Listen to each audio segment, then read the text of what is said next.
बच्चों देखो, ये क्वेश्चन नंबर 7 मैंने दोबारा से लिख लिया है, तो आ जाओ क्वेश्चन नंबर 7 करते हैं। क्वेश्चन नंबर 7 है the value of I flowing in the given resistor for a corresponding value of PD यानी potential difference V across the resistor are given below. यानी आई और बी का कुछ ऑब्जर्वेशन हुआ है, हमने ओम्स लॉ का सर्किट बनाया, एक जगह हमने वोल्ट मीटर एमीटर लिया और सर्किट को तैयार किया और कुछ रीडिंग्स हमने नोट डाउन कर ली। ठीक है, अब ये कह रहा है कि इन्हीं रीडिंग्स के बिहाफ पे plot a graph between B and I. आपको बी और आई के बीच में एक ग्राफ बनाना है और रेजिस्टेंस कैलकुलेट करना है रजिस्टर का। ठीक है, तो बेटा जी ग्राफ बना लो। अच्छा, ये ग्राफ ना अब बहुत से आप इसको वेरिएशन में ले सकते हैं। कहने का मतलब मैं यहाँ पे वी और यहाँ पे आई कंसिडर कर रही हूँ।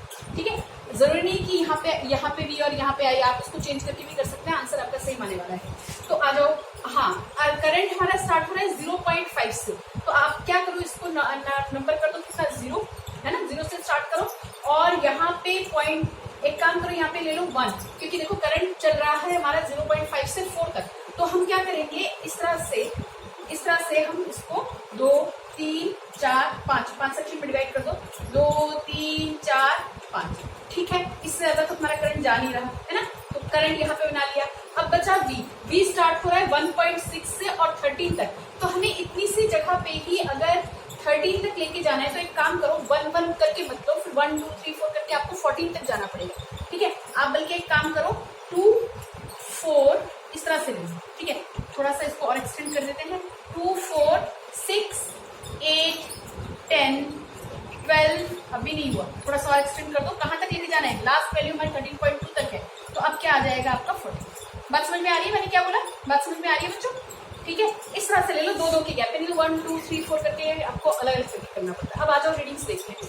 करंट 0.5 एम्पियर मिल रहा है कितने वोल्ट पे, 1.6 0 और 2 के बीच में कहीं पे 1 से ज्यादा करके थोड़ा सा 1.6 पे 0.5 यहाँ पे एक पॉइंट यहाँ पे लगा दो, पेंसिल से करोगे ना, धीरे धीरे कर लेना, मैं आपको बता दूंगी। ठीक है, अच्छा, तो करंट 1 एम्पियर, करंट हमारा कितना मिल रहा है, 1 एम्पियर मिल रहा है, किस पे मिल रहा है, 3.4 पे। तो 1 एम्पियर का करंट मिल रहा है 3.4, 2 और 4 के बीच में आएगा ये पॉइंट, है ना, 2 और 4 के बीच में बिल्कुल स्ट्रेट ले जाओ, यहाँ पे आपको ये वैल्यू मिल रही है, बात समझ में आ रही है। ठीक है, इसके बाद 2 पे नहीं सॉरी 6.7 पे हमें मिल रहा है करंट 2 एम्पियर का, 2 एम्पियर का करंट और 6.7, यानी यहाँ पे 7 अगर यहाँ आता है तो 6.7 कहीं यहीं आ रहा होगा, है ना बच्चों, देखो ये। ठीक है, इस तरह से अगर आप सारे पॉइंट्स नोट डाउन करोगे, चलो और एक भी कर लेते हैं ना, 3 आ रहा है, करंट 3 आ रहा है कितने पे, 10.2 पे, करंट 3 को बढ़ाते ले जाओ 10.2, पॉइंट तो बिल्कुल इसके आसपास ही कहीं पड़ रहा होगा, है ना, ग्राफ पेपर बहुत छोटी छोटी वैल्यूज होती है, राइट। अब आगे हमारे पास 13.2 करंट मिल रहा है 4 एम्पियर का, 13.2 करंट मिल रहा है 4 एम्पियर, करंट मिल रहा है 4 एम्पियर का, 13.2, तो 13 यहाँ पे होगा, 13.2 यहीं से कहीं से ले लो वैल्यू। बात समझ में आ रही है, पॉइंट समझ में आ गए। ये हमारा है 0.5 1.6, ये वाला पॉइंट हमारे पास है 3.4 1, ये वाला पॉइंट हमारे पास है 6.7 and 2, X axis Y axis करके बता रही हूँ। जब इन सारे पॉइंट्स को इसको जब तुम एक लाइन में लेके आओगे तो ओम्स लॉ को ही दिखाएगा, ये बिल्कुल ऐसे ही जारी है ग्राफ। बात समझ में आ रही, ग्राफ बिल्कुल क्या आएगा, स्ट्रेट लाइन। आपको ध्यान है 9th क्लास में मैंने आप लोगों को एक्सेलरेशन निकालना बताया था, है ना, वेलोसिटी निकालना बताया था, इनका ग्राफ बताया था, displacement time, distance time, velocity time graph बताया था, बिल्कुल बस वही ऐसा हमारे पास आ गया, ग्राफ बन गया, मिल गया इसके आपको 1 नंबर। अब आपसे कहते हैं calculate resistance of the register, आपको रेजिस्टेंस निकालना है। तो भैया जी मैं अगर स्लोप की बात करूं, अगर आपके पास इस तरह का स्लोप आ रहा है, तो बी और आई के बीच का जो स्लोप होगा ये ऐसा स्लोप, यानी जो हमारे पास वाई एक्सिस के साथ कुछ एंगल बनाता दिखाई देगा, ठीक है ना, किसके साथ, एक्स एक्सिस के साथ कुछ एंगल बनाता दिखाई देगा, वाई में तो 90 माइनस थीटा चला जाएगा। ठीक है, यहाँ पे आपको कुछ एंगल बनाता हुआ दिखाई देगा, ये जो लाइन आपको दिखी है, this is your slope and this will give you resistance, this will give you resistance. अब देखिए इसमें ना घबराने वाली कोई बात नहीं है, सीधा उठाओ, ओम्स लॉ लगाओ। ओम्स लॉ में क्या है, V is equal to I R होता है बच्चे।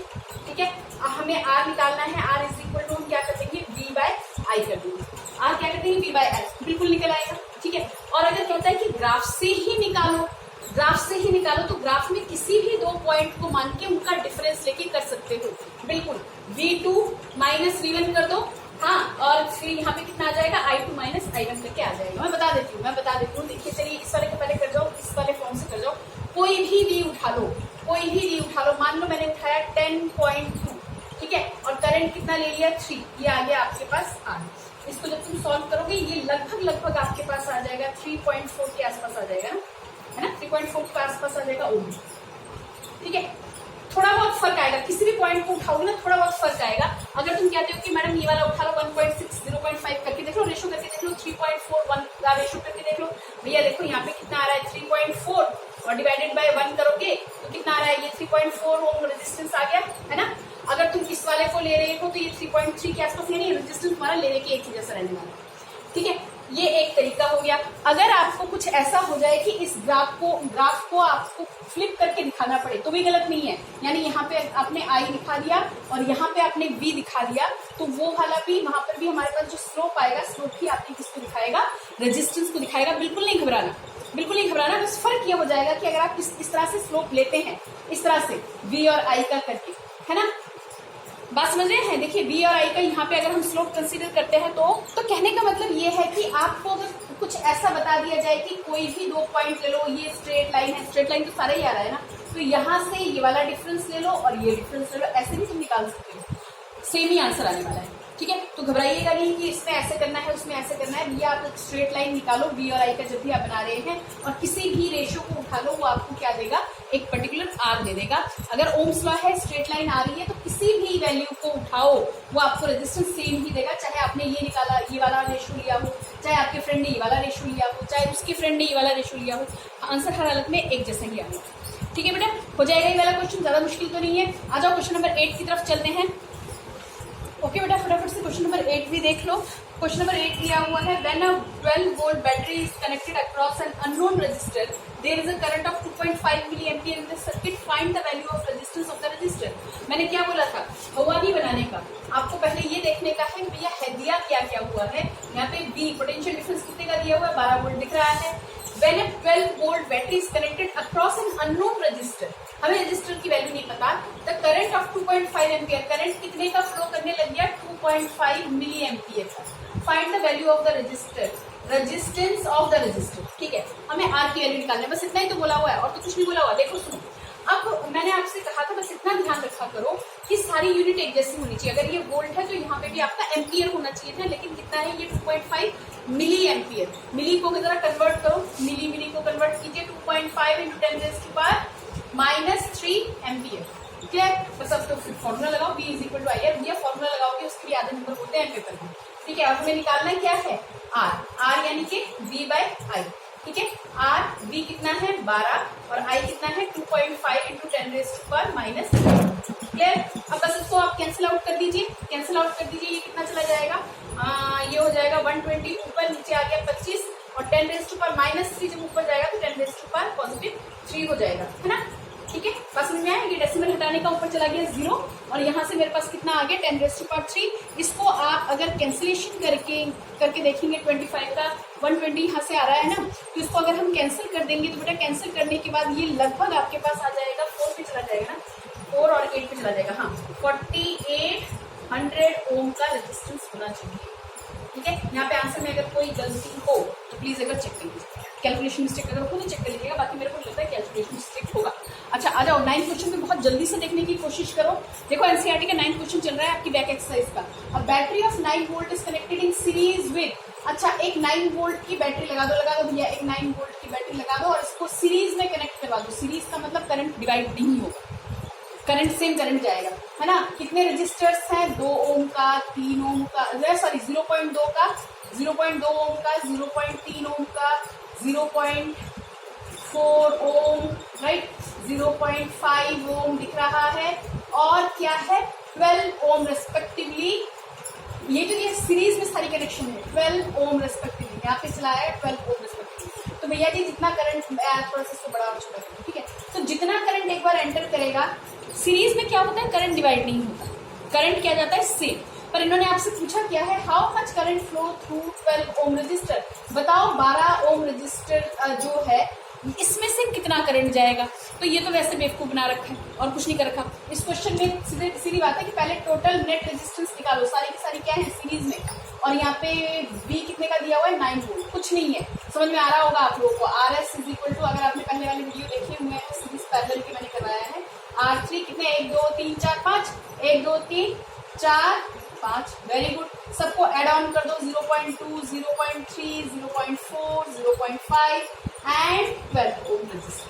ठीक है, इन सबको अगर आप एड अप करेंगे तो कितना आ रहा है, देखो जरा 12 यहाँ पे हो गया, आपका आ रहा है 0.3 0.2, ये मेरे पास टोटल आ रहा है 13 पॉइंट कितना आ रहा है 4 है ना, 13.4 है ना, 5 5 13.4 ओम रेजिस्टेंस आ रहा है, आ गया नेट रेजिस्टेंस।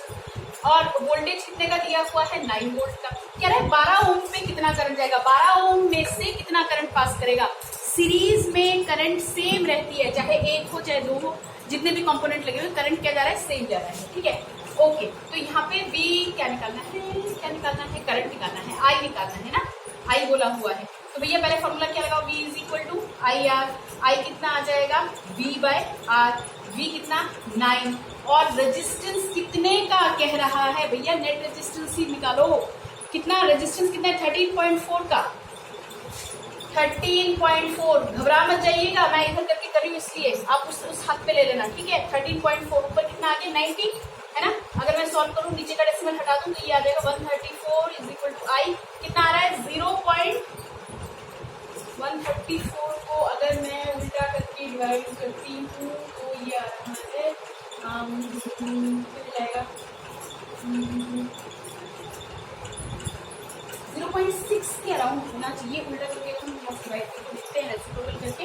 मैं कह रही हूँ ना, आंसर एक बार चेकआउट कर लीजिएगा, मैंने आपको तरीका बता दिया। ठीक है बच्चा, ठीक है भाई साहब, 0.67 एम्पियर का आसपास का होना चाहिए इसका आंसर। कर लीजिएगा, यहाँ तक क्वेश्चन कर लीजिएगा। फर्दर क्वेश्चन विद 1 मार्क्स और वीडियो मैं अपलोड कर दूंगी, तब तक प्रैक्टिस कीजिएगा। Bye bye.